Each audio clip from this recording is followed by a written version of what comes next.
¿Qué tal? ¿Cómo les va? Nuevamente con Monseñor Jorge Casareto, en este espacio en que creen los que quieren, en los que creen, tratando de, bueno, seguirlo al Papa Francisco, que nos va haciendo propuestas continuamente nuevas y armando un itinerario, ¿no?, con las propuestas de él, en este año que se está por presentar, se está por abrir, que es el año de la misericordia. Así es, hoy vamos a hablar de 4 principios que el Papa ha utilizado y sigue utilizando en este proceso de su pontificado. Bueno, que lo disfruten.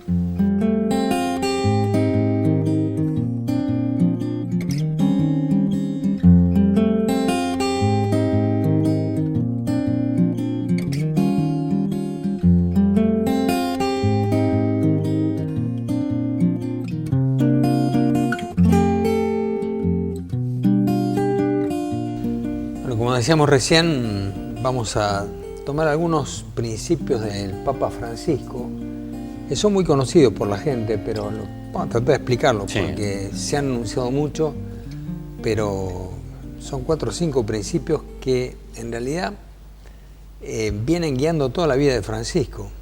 Él esto lo toma, estos principios los ha tomado fundamentalmente de un autor alemán, Romano Guardini, pero que han, bueno, yo al conocer un poco la vida de él como obispo, además me doy cuenta que han guiado mucho esta vida, ¿no? El primer principio que él usa es que el tiempo es superior al espacio. Bueno, ¿qué quiere decir con esto, no? ¿Qué quiere decir con esto? Bueno, quiere decir algo que hemos en alguna otra conversación nuestra hemos hablado, la importancia de los procesos. Ajá. O sea, los procesos se dan en el tiempo. El espacio es lo concreto, el espacio es esto. Estamos en este espacio concreto. Y en este espacio concreto, generalmente en los espacios concretos llegan los conflictos. Claro. Los conflictos se dan en un espacio concreto. Qué sé yo, cuando nosotros tuvimos el famoso conflicto por el Bigle, era por una lucha de espacio. Chile que quiere salir al mar y que Bolivia que quiere salir al mar y Chile que no lo deja, es un problema de espacio. Y el Papa dice, el tiempo supera el espacio. Es decir, los conflictos se arreglan en un proceso. En los espacios son de alguna manera una fotografía, mientras que el tiempo es como una película, ¿no es cierto? Es decir, es un proceso que sucede, ¿no? Sí. Y esto, bueno, tiene que ver con alguna cosa que hemos dicho en algún otro programa, por ejemplo, en el orden familiar, ¿no es cierto? Sí. Los procesos de una persona, los procesos de una familia, son más importantes que lo que ocurre en un momento determinado en el orden familiar, ¿no es cierto? Está bien, a ver si entiendo y a ver si entendemos. Es bastante filosófico todo esto, pero... pero yo creo que tiene mucha aplicación a la vida. Más o menos me voy imaginando para dónde apunta. La realidad, lo concreto, el hoy tiene una importancia relativamente relativa. Claro. O sea, no nos podemos quedar fijos en esta foto, sino que tenemos que entender esta foto como parte de la película que termina siendo el tiempo. Más o menos esto sería lo que está planteando. Claro.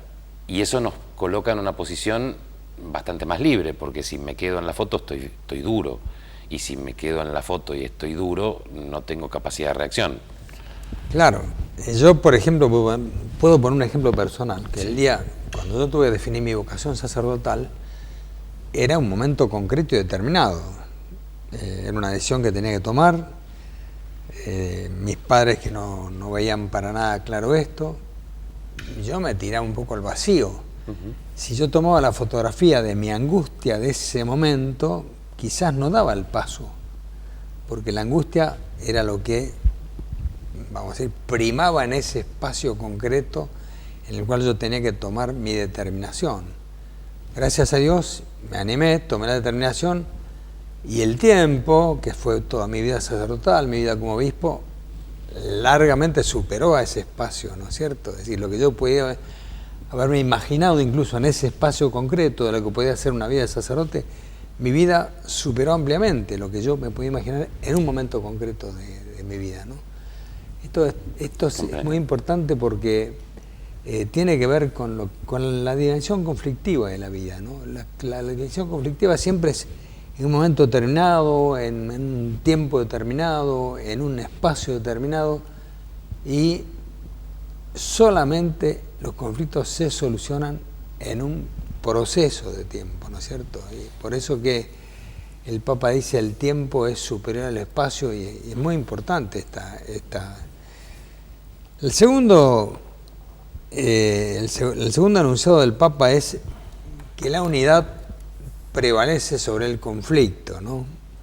Esto es quizás un poquito más difícil de entender, ¿no? Pero es que la búsqueda de unidad, siempre el esfuerzo por buscar la unidad siempre va a ser mejor y va a tener mejores consecuencias que el agudizar la dimensión conflictiva, ¿no? Sí. Uno cuando está en un momento de conflicto, normalmente ve las razones que uno tiene, desecha o menosprecia las razones del otro, y entonces en el conflicto uno no quiere buscar la unidad, quiere buscar la pelea, el enfrentamiento. Las grandes guerras han sido por esto, ¿no?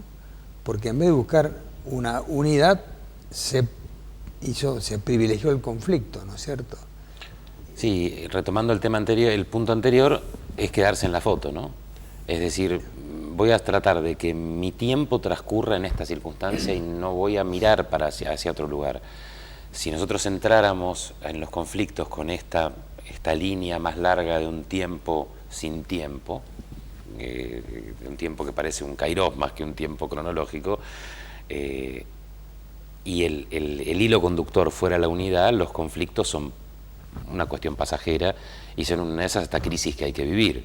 El tema es que nos instalamos en los conflictos. Exactamente.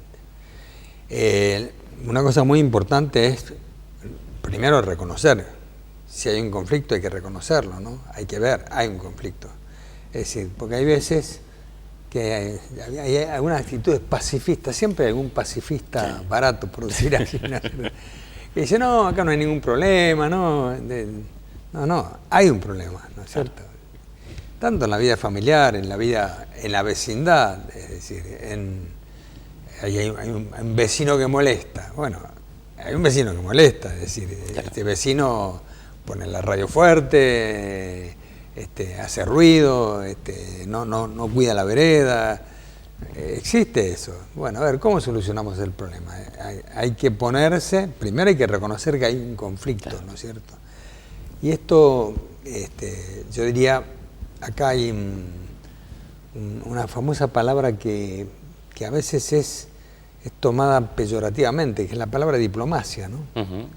Y digo, en los grandes conflictos universales, la diplomacia justamente es lo que busca la unidad. Claro. Por eso se habla mucho de la diplomacia vaticana. Claro. Sí, pero yo creo lo he experimentado y es real, ¿no? ¿Por Sí. qué? Porque la diplomacia vaticana, en última instancia, está animada por el Evangelio. Claro. Y entonces va a tratar de ser una diplomacia que solucione los conflictos, no que los exacerbe, ¿no? Por eso, por ejemplo, hemos recurrido nosotros cuando el famoso tema del Bill, recurrimos al Papa. Y el Papa con su paciencia, el cardenal Zamoré con su paciencia, ¿no es cierto? Primero viene una lucecita y esa lucecita se fue agarrando, fue haciendo una luz. Y en el tiempo, volvemos a lo anterior, Claro. El conflicto se solucionó, ¿no? En la palabra diplomacia, que usted te decía que suena mal, y es cierto, me parece que es como la primera traducción que hay que empezar a hacer del mal lenguaje. Uno a veces dice peyorativamente, fue muy diplomático, por no decir fue blando. Y la realidad es que el ser diplomático implica traducir las palabras, bajar un nivel del voltaje de las palabras para que se entienda lo que se quiere expresar muchas veces. Y que es también un primer paso, porque si uno sigue con las palabrotas, en el sentido figurativo, a veces no tan figurativo, el conflicto no tiende nunca a resolverse. Entonces, el poder bajar, como dicen los chicos ahora, bajar un cambio, y empezar a decir las cosas de un modo distinto, de un modo que no lastime, de un modo que sea puerta abierta a la resolución de los conflictos, es un paso importantísimo. Yo me acuerdo de un diplomático vaticano una vez me dijo, hablando así muy sinceramente, decía, bueno, yo a veces tengo que decir sermones larguísimos que no digan nada. Claro. ¿Por qué? Porque tengo que poner tiempo. Claro. Entonces la manera de poner tiempo es decir una cantidad de cosas que no digan nada. Claro. Ahora uno dice, no, pero sin embargo estaba buscando sabiamente la necesidad de que en un conflicto, si uno agrega términos conflictivos, es tirar nafta sobre el fuego, ¿no es cierto? Es decir, sí. Entonces a veces cuando uno justamente... Y esto también es muy importante en la vida de todos los días, en la vida familiar, ¿no es cierto? Es decir, bueno, cómo diplomáticamente ir buscando lo que hemos dicho en otras oportunidades, ¿no?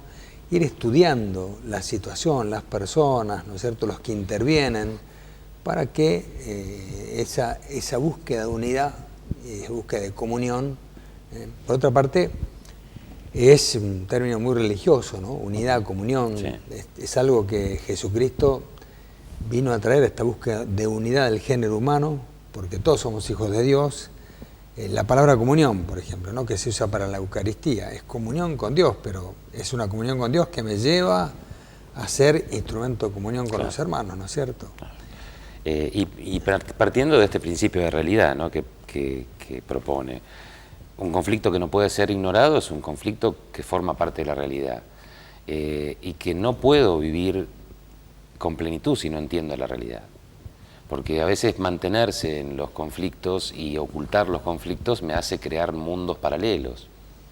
Porque entonces yo, para evitar el conflicto con fulano, o para disimularlo, o para no entrar en choque, voy creando mi propio mundo, pero ese propio mundo me va alejando cada vez más de la realidad, y lo que tengo que hacer es tratar de volver a sanar esa realidad y esas relaciones, que son las que, bueno, las que están generando algo que duele. Yo pensaba recién cuando usted comentaba el tema del plantear las cosas, de decir las cosas, creo que fue Mafalda, que apareció en un capítulo diciendo que hay que decir lo que se piensa, pero antes hay que pensar lo que se dice, ¿no? Claro. Entonces, la sinceridad, que a veces uno dice, no, hay que decir las cosas porque sí, se resuelve. Sí, hay que decir las cosas y hay que pensar con el criterio de la verdadera diplomacia, pensando lo que se dice. Entonces uno ahí puede decir toda la verdad, puede dejar de ignorar el conflicto, pero puede no herir. Tal cual. Yo creo que esto que el Papa ha dicho tiene mucho que ver con el año de la misericordia. Siempre vamos a volver durante mucho tiempo a esto, porque la misericordia es eso, es la extensión del amor de Dios que quiere perdonar, y para eso justamente se necesitan procesos, ¿no es cierto? Necesita la búsqueda de unidad, la búsqueda de comunión. Y la misericordia puede actuar cuando hay un contexto que acepta esa misericordia, ¿no? Claro. Bueno, seguimos en el próximo bloque.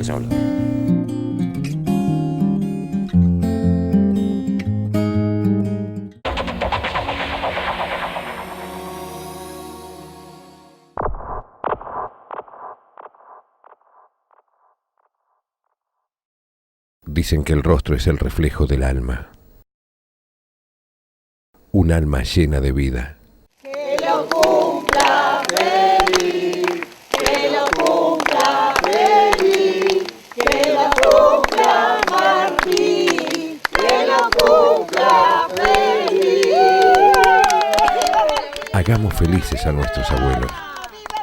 Hogar Marín, Hermanitas de los Pobres, San Isidro, Argentina.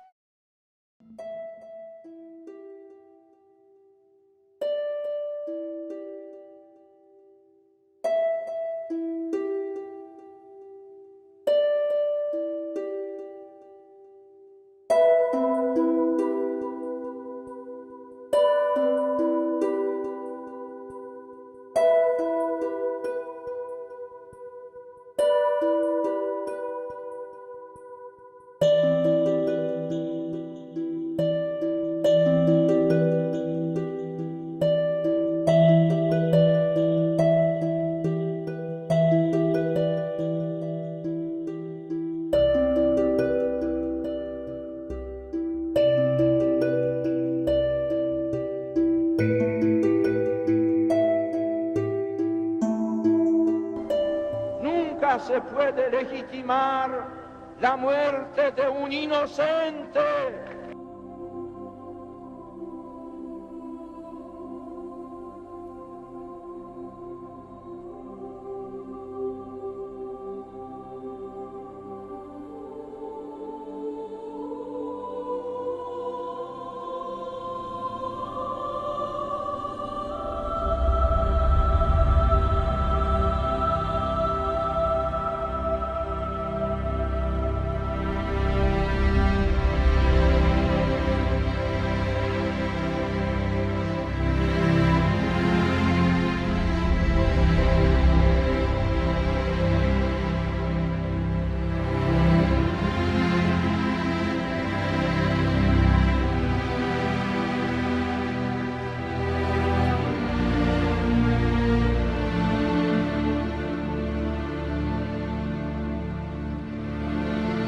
started before I was born.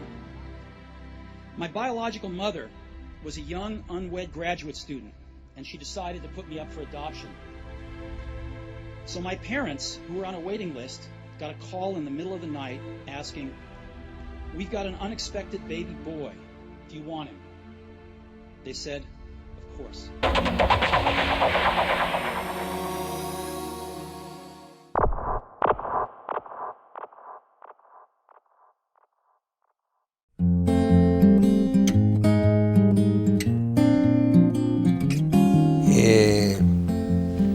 Estamos hablando de los principios que Francisco planteó, no bien comenzó su pontificado.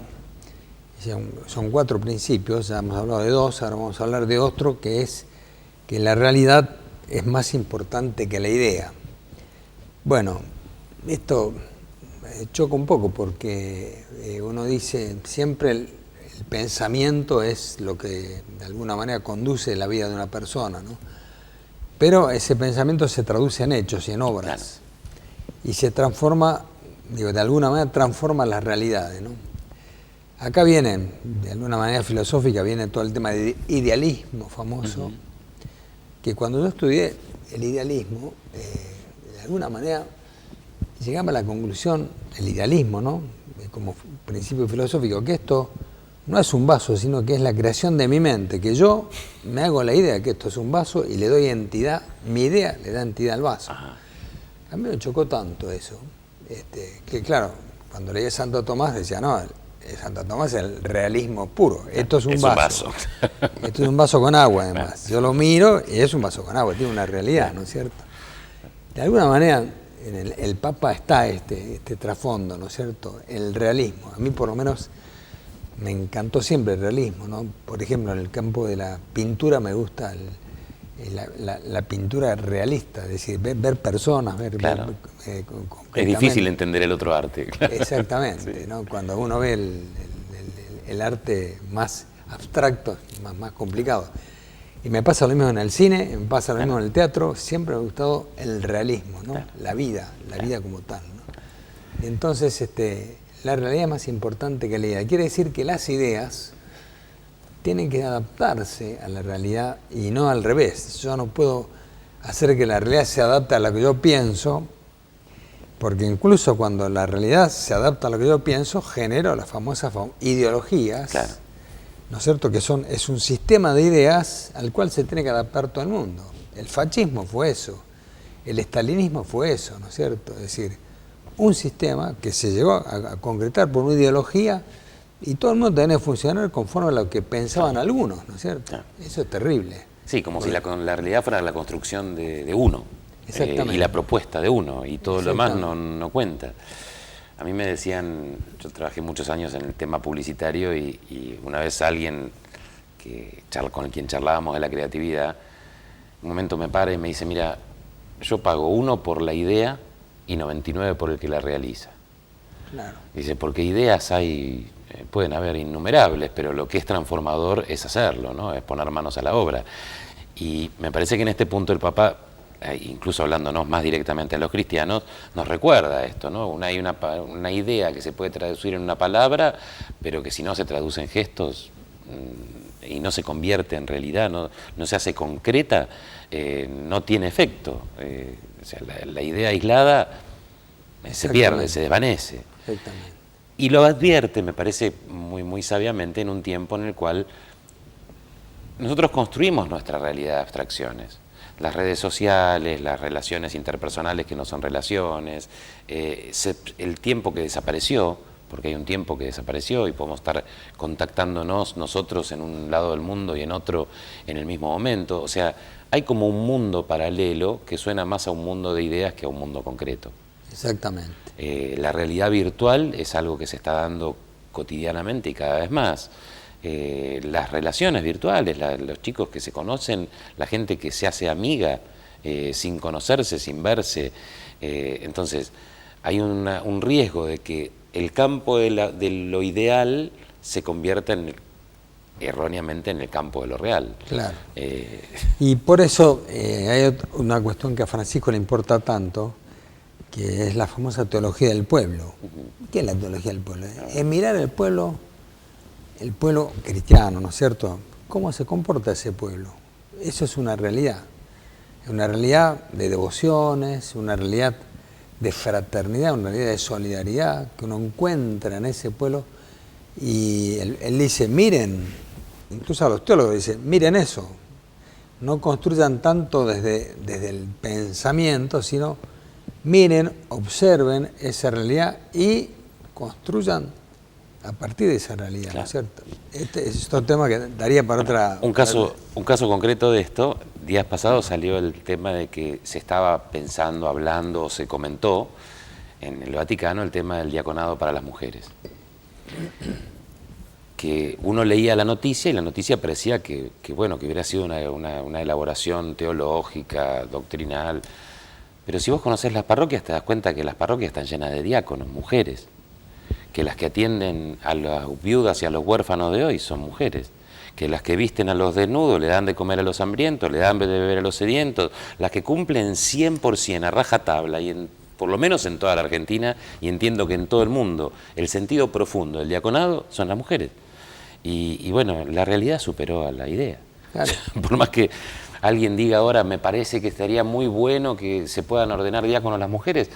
Bueno, atenti, ya las está ordenando Jesús desde hace 2000 años, a las mujeres que son... La misión la están cumpliendo. La están cumpliendo, con lo cual faltará un detalle que no es poco, pero de hecho hay algo que se está dando en la realidad que supera la idea.